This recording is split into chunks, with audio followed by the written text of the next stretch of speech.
तो हर भक्त के घर में, हर महंत साहिबों के घर में, मैं तो ये नवयुवक महंत साहिब हैं, अभी परिपक्व होना ही पड़ता है। घड़ा बना देने से घड़ा काम नहीं आता है, ये समझ लो। महंत बना देने से महंत काम नहीं आता है। कुम्हार घड़ा बनाता है, उसको पकाता है, घड़ा जब पक जाता है तब काम आता है। महंत को भी जो भूमिका है उसमें पकना चाहिए।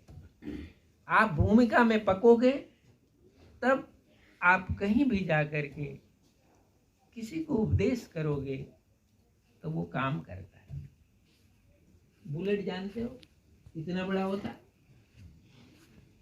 यहाँ बुलेट रखा हो और मैं आपको फेंक के ऐसे मार दूंगा, वो कोई काम नहीं करेगा। उसी बुलेट को बंदूक में भर कर मार दिया जाए, सब काम तमाम कर देता है। समझे कि नहीं? तो जो सद्गुरु का ज्ञान है वो तुम्हारी साधना के थ्रू जब शिष्य के पास जाता है तब वो काम करता है, वो तब काम करेगा। बिना साधना के थ्रू तुम उपदेश करोगे, वो कोई काम करने वाला वो काम नहीं करता। तो जो नए महंत साहिब हैं, क्योंकि ये जो विधान है उसमें लिखा हुआ है बिना भेद जन मोरियो, तो भेद कहाँ से लाओगे? भेद कहाँ से लाओगे? जो शिष्य ने अपना शिष्य तुमको अर्पित किया है, उसकी वृत्ति को यदि मोड़ना है तो उसका भेद कहाँ से लाओगे? बिना भेद जन मोरियो, आप बिना भेद के मत बोलो।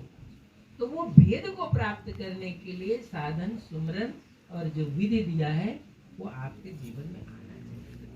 अब आप पक गए हो, कुम्हार ने घड़ा तो बनाया लेकिन सुखा दिया है सब बाहर, अभी उसको भट्टी में नहीं चढ़ाया। जिस दिन वो भट्टी में चढ़ाएगा और भट्टी में चढ़ाने के बाद फिर चेक करता है कि अब ये घड़ा पक गया है, इसमें कोई छेद नहीं है, इसमें कोई क्रैक नहीं है, अब कहता है अब ले जाओ। ग्राहक को कहता है अब ले जाओ, इसका उपयोग करो, अब ये उपयोग के लायक। तो कबीर साहब का जो मार्ग है, कबीर साहब का जो साधन है, एक बात आपको बताऊं, कबीर साहब के जो मार्ग और साधन मंदिर से नहीं शुरू होता है, वो घर से शुरू होता है। मंदिर में तो हम 5 मिनट बैठते हो और घर में हम पूरी जिंदगी भर रहते हैं।